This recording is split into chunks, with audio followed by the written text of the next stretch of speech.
Yes, I'm back in the dorm, because things happen, life changes, that's the way life is, get over it. That was really mean.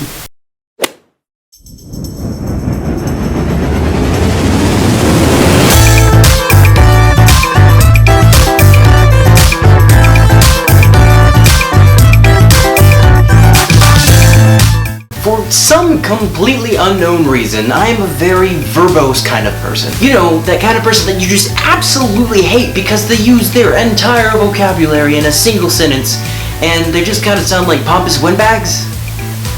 I still don't mean to do it. I'm just genuinely a big fan of the English language, and I like to, use it for what it's intended for. Speaking and writing. I almost said wording.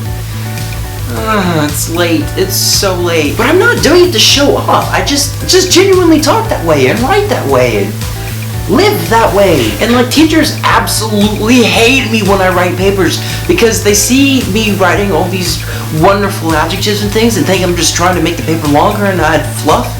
I'm not. I'm just trying to make it look pretty and sound pretty because I'm really weird. For instance, from a recent paper, few people have swung the giant hammer of change and put a gigantic dent in the universe, quite like the man that was Steve Jobs. That was a bit much.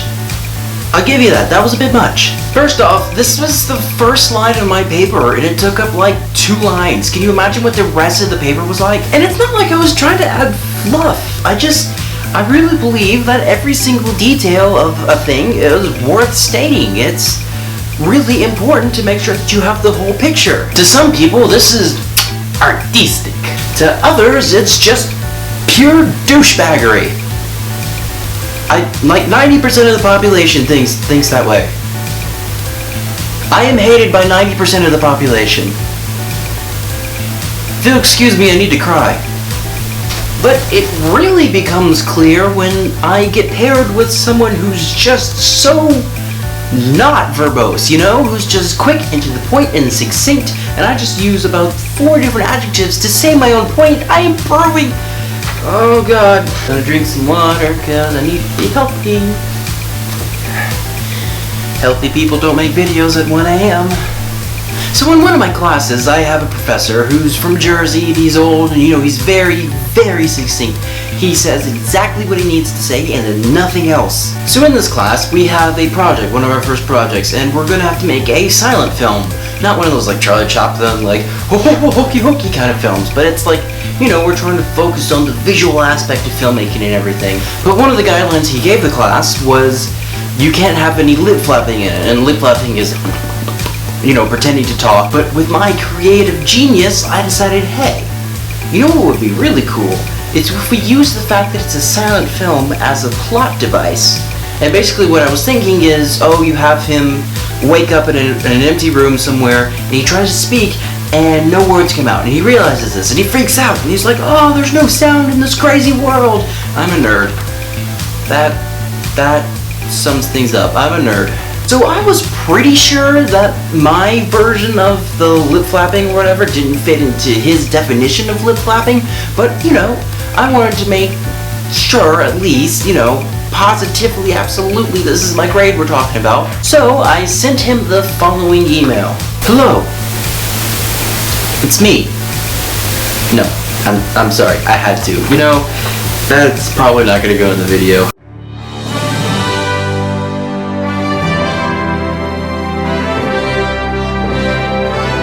Hello, I'm Michael Deet, a student in your Monday Cinematic Storytelling class.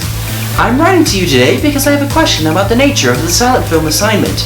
I know you said no lip flapping, but I wanted to ask if I could take the fact that it is a silent film and use it as a plot device. The idea that I'm asking would involve a main character waking up in a strange environment, preferably the motion capture room, but it's a completely soundproof room, you'll get it later, and discovering that the environment is not capable of sound, and using him trying to figure out the place and how to escape it as a plot. So I was wondering if I could simply have the main character mouth the word hello and have him shocked to discover that there is no sound. I just thought I would ask before I continue with the process of pre-visualization. I hate that word. Sincerely, Michael Deet. His response 10 minutes later. Hello. Yes. Thanks.